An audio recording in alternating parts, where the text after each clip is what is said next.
Hey everyone, welcome back to the channel, and once again we've got another awesome lightsaber video for you guys today.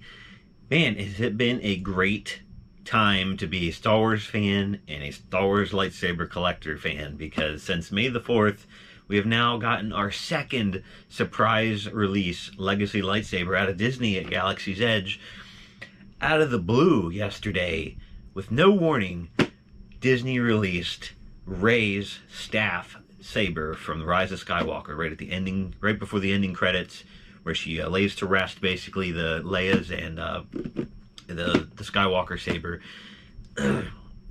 She unveils that she has crafted her own saber out of her staff, and yes, it emits a yellow blade. And surprisingly, Disney has made this. Now, the really shocking thing to me about this is Galaxy's Edge's timeline was supposedly set between episodes 8 and 9, between The Last Jedi and Rise of Skywalker. So after Rise of Skywalker released, we constantly asked, Disney cast members and people that work at Galaxy's Edge and Batuu, if they're ever going to have the Leia, or if they're ever going to have, Rey's saber. And they always would say that they couldn't have Rey's saber because it was out of their timeline, before their time, or past their timeline, meaning it doesn't exist yet in Galaxy's Edge. It's a very confusing idea that they did that. I'm not really sure why they would try to time lock Galaxy's Edge. It should just be like a modern Star Wars town, like village that you can go see relics of the past and relics of the future, anything Star Wars. It still blows my mind that I can't go to Galaxy's Edge and have a meet with Darth Vader or some of these old, just nostalgic characters. Darth Vader, Luke, Darth Maul, all these characters don't exist in Galaxy's Edge other than, a lightsaber or a statue or something. Like, that's mind-boggling to me that they would handcuff themselves to that point where they, with merchandise and just, and characters. But they released this saber yesterday, which pretty much proves that they have thrown out the idea of a timeline for Galaxy's Edge, because now this is a relic from the future for Galaxy's Edge. We got Rey's yellow staff saber from Rise of Skywalker. There you go. Got her yellow symbol on the front. And they actually did name this Rey Skywalker, as she called herself at the end of the movie. So we have officially broken the timeline. This is a piece of memorabilia from the future, according to Galaxy's Edge's timeline. So most likely they have thrown out that idea because, for the future, for the long term of Galaxy's Edge, if they make content movies past Rise of Skywalker, they'd never be able to sell the merchandise in Galaxy's Edge. It was a very, very dumb idea to time lock it. So I'm really glad that they're throwing out that idea, and maybe they'll transition it into a modern time Star Wars, town. But enough of that. We want to see the goods. There you go. Same basic case as always. It's one of the larger cases, like you see with the Ben Solo, Kylo Ren, Dooku, the Ahsoka sets. So it is one of the larger ones. I have taken a look at this thing. It is a hefty boy. But it is one of the, if not before I show it to you, this is probably one of the coolest looking and well-designed lightsabers I think they've ever made. But take a look at this. How cool is that? It literally looks like it is crafted out of scrap metal, which it should be. Rey was a scrapper. But there you go. Let's pick it up. This thing is heavy, man. It's got to be pushing 5+ pounds for this hilt. But I love the wraps they put on it. It is like perfect. I love the rusted effect. See here on the emitter end, the rusted effect they gave it to the metal. It gives it that really like old scrap metal type look, even down here on the pommel end. I love the little springs and screws and just everywhere. There's so much detail on this thing. Now it took me a while to figure out what this, see this little prong sticking out here? It took me a while to figure out what this is. This is actually the belt clip, because I was looking at this thing, I was like, how am I supposed to carry this on a belt clip if I choose? But that's your belt clip. It's going to use the ring style belt clip. It's going to hook up underneath here. It's just going to hang basically like that. Now, one other thing that is pretty cool about this is you notice the end, I don't even know what to call them, the emitter end, but it's got the little, you'll see when I flip them up here, it's got the little shards of metal that go around the blade. They actually fold in So if you want to, depending on how you want to display this thing, but they actually fold in to cover up, basically being the emitter end cap, because this one actually doesn't come with an end cap like most of the others. So I'm assuming they are using this, the styling on this saber to be the emitter end cap. But it looks cool. Probably going to display it like that with the ends up. But even with them closed, still a very cool look. Now the really disappointing thing, from Rise of Skywalker, this gear here is how Rey ignited her lightsaber. She would flick that gear, and out came that beautiful yellow blade.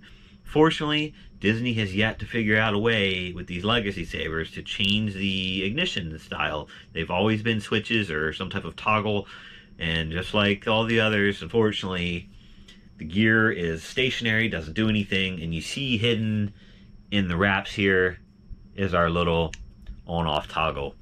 It's unfortunate. I mean, you probably could makeshift a way to do this. If somehow you extended this out, you can make it seem like you're flicking the gear as you ignite it, but it's not going to be the same. Definitely a huge missed opportunity there, but I'm still blown away that they made this saber. I'm blown away that they just dropped it out of nowhere with no warning. But there's they definitely could have done a little more to make it 100% authentic. Now, somebody pointed out to me yesterday, they asked me when I posted a picture of this, they said, why is it so gray looking and not black? I'm going to put a picture up here on the screen, either here or here, whichever. There's going to be a picture popping up of Rey's version from Rise of Skywalker. As you can see, it's very black, very dark looking. And you can see here, this is not very black and not very dark looking. And they asked me, it's like, why did they make it not black like it is shown in the movie? I really don't have a good answer for that other than detailing. I mean, I'm assuming they wanted to give it that really rustic look, and it probably didn't turn. Maybe they designed one that looked black or was darker when they designed it, and maybe they didn't like the look of it, so they scrapped it, made a little lighter metal. I mean, that's really all I can say about that. I'm not really sure why they made the design change to make it a lighter color. But honestly, I love the look of it. I think it looks great. I love the rusted look of it. The wraps look perfect for this thing. Extremely heavy. I would not want to carry this one around with me at the parks or out and about to your conventions or whatever. Very heavy. Easily 5+ pounds. I mean, it's hefty. I mean, look how big that thing is. It's definitely a chunky lightsaber. So it is a display saber in my opinion.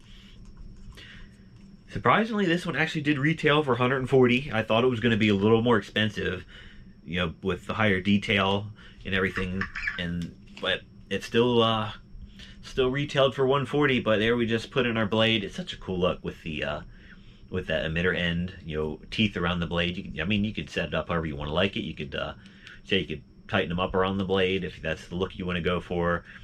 But I kind of like just the open prong all the way up there. Now, I did ignite this before I started filming this video just to get a little idea of what I wanted to say. We did review the Leia saber, a few days ago. They gave that a unique sound. That was my biggest question with this one, is did they give it a unique sound, or was it going to sound like the Temple Guard, which is the other yellow blade? Well, I have some good news for you. Just go ahead and listen, and this is going to answer your question if they gave it a unique sound or not.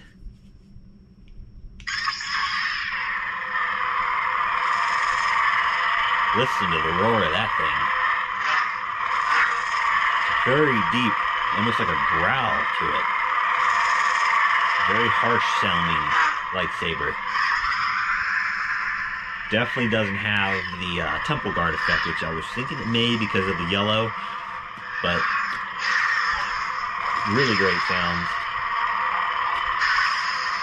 But right off the bat, hear the striking or the ignition sound of that.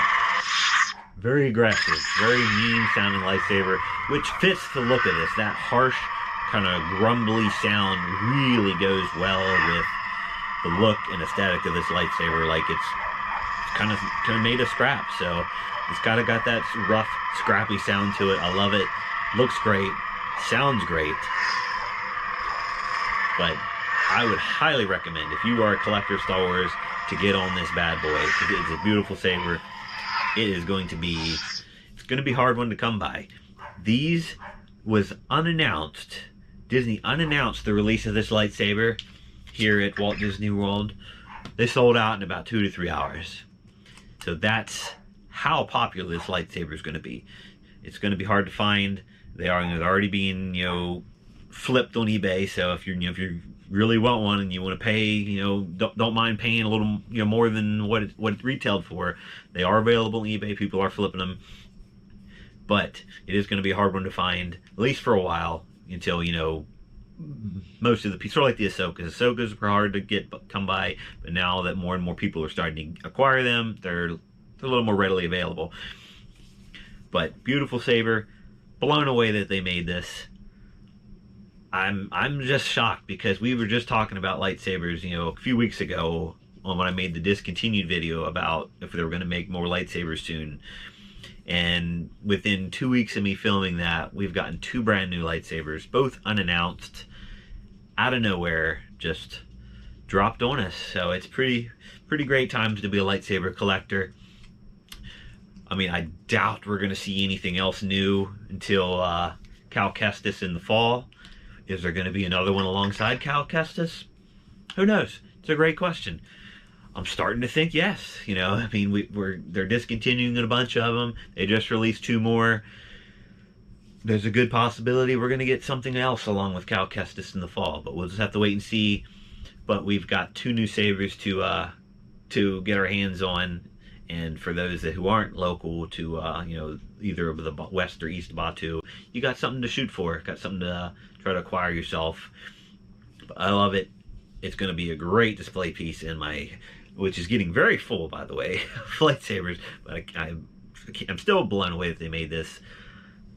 Definitely get out there, get one. It is one of the coolest, if not the coolest, designed legacy lightsaber they've done. The detail, the authenticity, the sound, absolutely beautiful.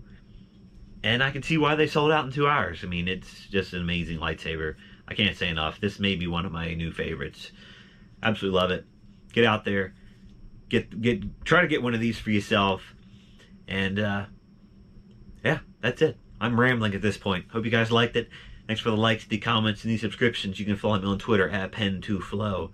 And this has been the Pen2Flow Rey Skywalker Legacy Lightsaber Perspective.